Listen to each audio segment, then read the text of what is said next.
Sebelum melanjutkan, jangan lupa subscribe dulu, terima kasih. Bab 291 lelang dimulai. Jiang Chen tidak terlalu ambil pusing dengan konflik kecil dengan Sekte Pedang Myriad. Dia dan Han Yan terus berjalan di sekitar alun-alun, tetapi mereka tidak menemukan apapun yang menarik bagi mereka. Di sisi lain, setelah Big Yellow memakan jiwa iblis Flaming Stallion, dia berbaring di bahu Jiang Chen. Dia tampak mengantuk dan putus asa. "Chen kecil, si kuning besar mau tidur," kata Han Yan. "Tidur adalah hal yang baik untuk anjing ini. Ayo, kita kembali ke halaman sekarang." Tanpa berkata apa-apa lagi, Jiang Chen berbalik dan mulai berjalan menuju Blissful Manor, meninggalkan alun-alun. Setiap kali Big Yellow mulai tidur, ia akan memperoleh manfaat besar saat terbangun. Garis keturunan Dragon Horse berada di luar imajinasi. Setelah menyerap jiwa iblis Flaming Stallion, Big Yellow akan tidur sekali lagi, dan ia mungkin menerobos ke alam inti ilahi akhir saat terbangun. Bagi orang lain, tidak ada perbedaan antara jiwa iblis Flaming Stallion dan jiwa iblis lainnya, tetapi bagi Big Yellow, ada perbedaan besar. Dia memiliki garis keturunan kuda naga, yang membuatnya menjadi eksistensi tertinggi di antara semua kuda. Dia juga mampu menyerap semua garis keturunan kuda dan menjadikannya miliknya sendiri, meningkatkan garis keturunannya sendiri. Dia juga akan menjadi jauh lebih kuat dari menyerap garis keturunan daripada dari terobosan tiba-tiba. Oleh karena itu, setelah Big Yellow menyerap jiwa iblis Flaming Stallion, kultivasinya akan menjadi beberapa kali lebih kuat. Evolusi garis keturunan juga memungkinkannya untuk menerobos ke alam inti ilahi akhir. Dengan kemampuan hebat yang dimiliki Big Yellow, dia akan mampu melawan para petarung jiwa tempur biasa setelah menerobos ke alam inti ilahi akhir, dan dia akan menjadi bantuan besar bagi Jiang Chen. Ketika mereka memasuki halaman, Big Yellow sudah tertidur lelap. Jiang Chen menempatkannya di salah satu kamar. Tak lama kemudian, seharian penuh berlalu, dan hari masih pagi. Pintu masuk Blissful Manor menjadi sangat ramai. Hari ini adalah hari pelelangan yang ditunggu-tunggu semua orang.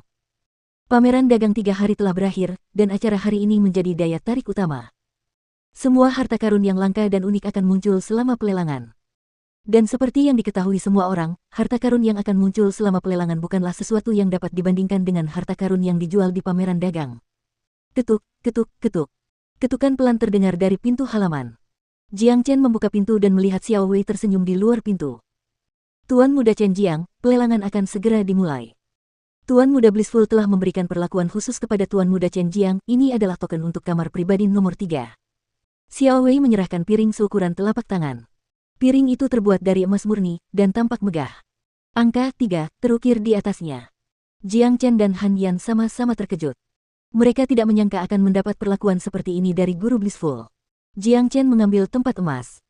Dengan senyum di wajahnya, dia berkata, "Nona Xiao Wei, tolong sampaikan terima kasihku kepada Tuan Blissful." Jiang Chen tidak memiliki kesan buruk terhadap Master Blissful ini.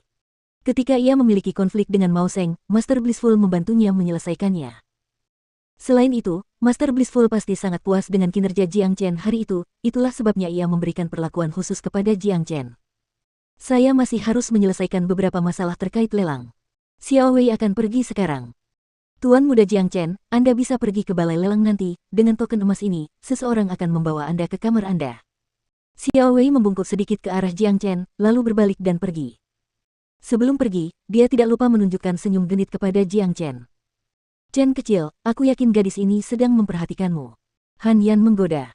"Kalahkan." Jiang Chen menatap Han Yan dengan tatapan tak berdaya. Tepat pada saat itu, aura dahsyat tiba-tiba keluar dari salah satu ruangan. Setelah aura bocor, sinar cahaya keemasan muncul, menyebabkan udara mulai bergetar. Itu Big Yellow, dia sedang menerobos. Jiang Chen benar-benar gembira. Ia tidak pernah menyangka bahwa Big Yellow akan naik level dalam waktu sesingkat itu. Ia berhasil menembus inti ilahi akhir hanya dengan 1 hari tidur. Ini menunjukkan bahwa jiwa iblis Flaming Stallion sangat bermanfaat bagi Big Yellow. Sial, anjing ini benar-benar membuatku kesal. Mencapai level baru saat tidur, itu benar-benar membuatku iri. Han Yan merasa seperti akan memuntahkan darah. Jalan kultivasinya sulit, orang biasa akan membutuhkan waktu lama untuk menerobos ke tingkat berikutnya, dan mereka juga membutuhkan kesempatan yang sempurna untuk melakukannya. Namun, anjing ini baru saja menerobos ke tingkat baru hanya dengan tidur. Jika ada orang lain yang tahu ini, mereka akan marah dan mulai memuntahkan darah. "Kita tidak bisa menghakimi anjing ini dengan akal sehat, kamu hanya mencari kesakitan dengan membandingkan dirimu dengannya." Jiang Chen mengangkat bahunya dengan santai. Dia sudah lama terbiasa dengan bagaimana Big Yellow menerobos ke alam dan tahap baru. Wah! Terdengar suara ledakan keras, kemudian pintu ruangan itu hancur berkeping-keping. Setelah itu, Seekor anjing besar dan agung seukuran banteng dewasa berjalan keluar dari ruangan itu. Kepala anjingnya terangkat tinggi, seolah-olah dia sedang melayang di langit. Big Yellow, tidak bisakah kau bersikap rendah hati? Aku tahu kau baru saja berhasil, tetapi pintu itu tidak menyinggungmu, kan? Untungnya, semua orang sedang sibuk dengan pelelangan. Kalau tidak, mereka pasti akan memintamu untuk mengganti rugi pintu itu. Kata Han Yan. Itulah yang kita sebut momentum, tidak apa-apa, itu adalah sesuatu yang benar-benar superior, manusia biasa sepertimu tidak akan bisa mengerti apa itu. Big Yellow sangat sombong. Dia akhirnya berhasil menembus alam inti ilahi akhir, menyebabkan kekuatan tempurnya mengalami lonjakan besar. Hal itu juga membuatnya semakin bangga pada dirinya sendiri. Cukup, cepatlah dan berubah kembali, pelelangan akan segera dimulai. Kata Jiang Chen. Sialan kau. Mengubah tubuhku yang perkasa dan agung menjadi seekor anak anjing membuatku merasa tertekan. Chen kecil, dengan kekuatan kita saat ini, kita tidak punya alasan untuk takut pada para pejuang jiwa tempur di luar sana, mengapa aku tidak bisa tetap seperti ini saja? Big Yellow menunjukkan keengganannya. Tidak mungkin. Lelangnya bahkan belum dimulai, aku tidak ingin ada masalah yang tidak perlu. Jiang Chen menolak. Pada akhirnya, si kuning besar hanya bisa bergumam sendiri sambil berubah menjadi seekor anak anjing. Setelah berubah, ia melompat kembali ke bahu Jiang Chen. Setelah itu, ketiganya keluar dari halaman dan mulai berjalan menuju aula lelang. Sebuah aula lelang besar dibangun di tengah-tengah Blissful Manor. Aula itu begitu besar sehingga setidaknya 10.000 orang dapat tinggal di dalamnya pada saat yang sama. Aula itu tampak seperti menara raksasa. Dengan tempat yang begitu besar, kebanyakan orang yang datang ke pameran dagang ini akan dapat mengikuti lelang. Ketika Jiang Chen dan Han Yan tiba di balai lelang, tempat itu sudah penuh sesak dengan lautan manusia. Namun, karena ada orang-orang dari Blissful Manor di sekitar, tempat itu masih dalam keadaan baik. Sialan, aku butuh pil pemulihan bumi untuk memasuki Pulau Bahagia, dan sekarang mereka memintaku membayar pil pemulihan bumi lagi untuk memasuki aula lelang. Tuan Bahagia ini benar-benar jahat. Benar sekali, dia terlalu jahat. Tapi tak apa, karena kita sudah di sini, kalau kita tidak mengalami kejadian besar seperti itu, kita mungkin tidak bisa tidur setelah kembali ke rumah. Itu hanya pil pemulihan bumi. Tidak peduli apapun, kita harus masuk dan melihat harta karun berharga apa yang akan muncul. Banyak orang yang tidak senang dengan biaya masuknya, tetapi mereka tetap bersedia membayar agar dapat memasuki balai lelang. Meskipun mereka tidak memiliki cukup uang untuk membeli harta karun, mereka tetap ingin menyaksikan acara akbar ini, mereka ingin melihat harta karun apa saja yang akan muncul dalam lelang ini. Tak lama kemudian, Jiang Chen dan Han Yan tiba di depan gerbang depan balai lelang. Ia mengambil piring emas yang diberikan kepadanya oleh Xiao Wei. Ketika prajurit emas yang berdiri di depannya melihatnya, ekspresinya langsung berubah, dan ia menatap Jiang Chen dengan hormat. Yang terhormat Gus, Anda adalah tamu kami yang paling berharga, Anda tidak perlu membayar biaya masuk apapun. Silakan ikuti saya. Prajurit emas menunjukkan sikap ramah. Di bawah tatapan iri banyak orang, Jiang Chen mengikuti prajurit emas dan memasuki aula lelang. Mereka menuju ke lantai 2. Aula lelang itu berbentuk lengkung, dan ada panggung setinggi 3 meter tepat di tengahnya, itu adalah panggung lelang. Di depan panggung ada banyak kursi, semuanya mengarah ke panggung, memastikan bahwa setiap penonton dapat melihat dengan jelas harta karun di atas panggung. Sedangkan untuk lantai 2 aula lelang, disitulah semua kamar pribadi berada.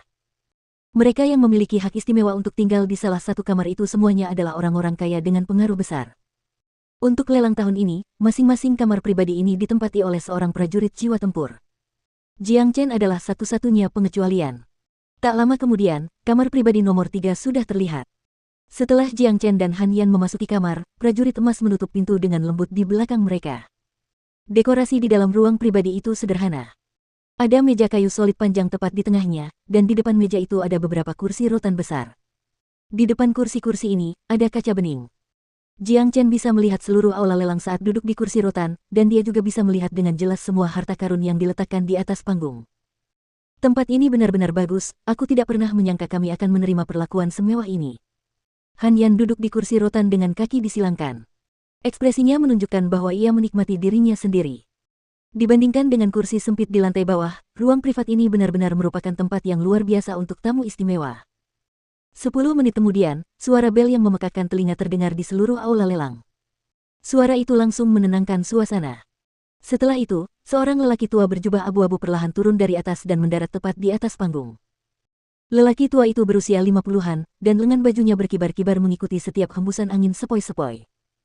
Wajahnya yang berminyak menyunggingkan senyum ramah, meninggalkan kesan yang baik pada semua orang yang melihatnya. Lebih jauh lagi, lelaki tua ini memiliki dasar kultivasi yang cukup kuat, ia sebenarnya adalah seorang prajurit inti ilahi yang berada di puncak. Batuk. Ketika lelaki tua itu mendarat di panggung lelang, dia berdeham dan melihat sekeliling. Setelah itu, dengan suara lantang dan jelas, dia berkata, "Selamat datang teman-teman, selamat datang di lelang tahun ini. Saya juru lelang, Suneng, dan saya akan menjadi pemandu upacara untuk lelang hari ini. Selanjutnya, saya akan menjelaskan aturan lelang." Orang tua itu mulai menjelaskan peraturan tanpa henti, tetapi kebanyakan orang mengira dia hanya bicara omong kosong. Nama orang tua itu adalah Suneng, dan orang bisa tahu dia orang yang cakap dari namanya. Kalau tidak, dia tidak akan ditugaskan menjadi pemimpin upacara. TL, Neng artinya mampu. Dasar orang tua yang banyak bicara, cepatlah dan mulai pelelangannya. Ya, ayah akan tertidur. Banyak orang tidak tahan lagi. Orang tua ini benar-benar tahu bagaimana melontarkan pidato yang fasih. Baiklah, kurasa semua orang seharusnya sudah memahami aturannya sekarang. Selanjutnya, aku akan menyebutkan hal terpenting untuk pelelangan ini, kekayaan semua orang akan dihitung dengan pil pemulihan fana. Alasannya adalah untuk membuat pelelangan menjadi lebih sederhana. Semua harta karun akan dilelang dengan Mortal Restoration Pills, itulah mata uang dasar untuk pelelangan ini.